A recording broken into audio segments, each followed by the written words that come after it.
আচ্ছা, ডালপা মুকিমপুর ব্রিজের এই ভিডিওটা আপলোড দেওয়ার পরে, মানে যে ছেলেটা মারা গেছে, আমি এটা নিয়ে একটা ভিডিও আপলোড দেওয়ার পরে আমার কাছে অরিজিনাল যে ভিডিওটা সেটা আসছে, একজন আমাকে দিছে। এই ছেলেটা কিভাবে মারা গেছে এটা আপনাদেরকে এক্সপ্লেন করি। এই যে দেখতে পাচ্ছেন সবাই কিন্তু লাফাচ্ছে এখান থেকে, ব্রিজ থেকে। তো সেও এখানে দাঁড়াই ছিল, তো সে লাফ দিছে। লাফ দেওয়ার পরপরই ও লাফ দেওয়ার পরপর কিন্তু উঠে গেছে, পানি থেকে কিন্তু উঠে গেছে। অনেকে বলছিল যে ওই নাকি এরকম ভাবে লাফ দিছে বুকের মধ্যে চাপ পড়ে আসে মরে গেছে, কিন্তু আসলে বিষয়টা এমন না। ওই লাফ দেওয়ার পর ওই কিন্তু উঠে গেছে। উঠার পরপরই মানে আরেকজন সাথে সাথে লাফ দেওয়ার কারণে ডাইরেক্ট ওর মাথা বরাবর করছে। পা গুলো ডাইরেক্ট দেখা যাচ্ছে যে আপনারা একদম স্পষ্ট ক্লিয়ারলি বোঝা যাচ্ছে যে ওর মাথার মধ্যে আঘাত লাগাতে হয়তো বা গাড়টার সাথে সাথে ভেঙে গেছে।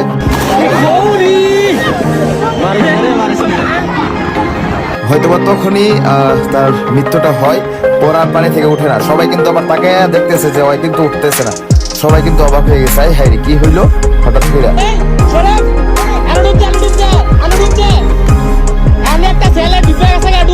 এই বিষয়টা একজন ভাই খেয়াল করছিল যে একজন ডুবে গেছে, উঠে নাই। অন্যরা ভাবছে সে হয়তো উঠে চলে গেছে। পরে প্রায় আধা ঘন্টা 40 মিনিট পানির নিচেই ছিল।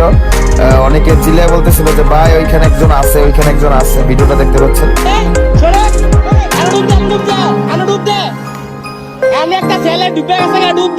পরবর্তীতে সে তাকে মৃত উদ্ধার করা হয় আর কি। তো মানুষের মরণটা কিভাবে আসে দেখতে পাচ্ছেন, মানে ওই কিন্তু হাসি খুশি ভাবে লাফ দিচ্ছিল। পরবর্তীতে পরপরই আরেকজন লাফ দিয়া ওর উপরে পড়ে, যার কারণে ওর মৃত্যুটা হয়। যাই হোক, আপনারা এখান থেকে আর লাফালাফি করেন না ভাই, ব্রিজ থেকে লাফালাফি করেন না। ছোটবেলা অনেক সতর্ক করতো মা বাপ, তারপরে শুনতাম না। আজকে এই মর্ম